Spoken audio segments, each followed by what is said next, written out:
హ్మ్. ఓకే. అదే మీరు నన్ను వీలవుతే కలవాలి. కలుసుకునే లోపు కేసరి ముద్ర చేయొద్దని చెప్పండి ప్రాక్టీస్. ప్రాక్టీస్ గాని, ధ్యానంలో గాని. మామూలు ధ్యానం చేయొచ్చు. ఆహ్, ఎందుకంటే రీసెంట్‌గా చెప్పాను నేను. కేసరి ముద్ర సొంతగా జేసినా, కఠినంగా జేసినా, మాట విషయంలో ఇంకా ఇంకో విషయంలో ఏదైనా ఇబ్బందవ్వచ్చు. అట్లా మీ మదర్‌కి తినే విషయంలో ఇబ్బందయింది. అందుకని ఇప్పుడు మనకి 'లహరి మాసి' వీళ్ళందరూ ఏం జెప్పారు? కేసరి ముద్ర వల్ల గొప్ప ఫలితాలుంటే చేయమన్నారు. కానీ ఇంకోటి కూడా చెప్పారు.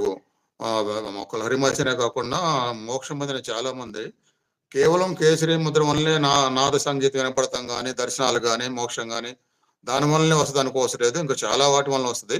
మనకు సాధ్యపడేయే చేసుకోవాలని కూడా చెప్తున్నారన్నమాట. సరే తను 100 సంవత్సరాల గురువు సమాధయ్యారు. ఆమె రక్షిస్తారు. ఆ గురువు రక్షిస్తారని చెప్పి ఆ బుక్ ద్వారా చేసుంటారు.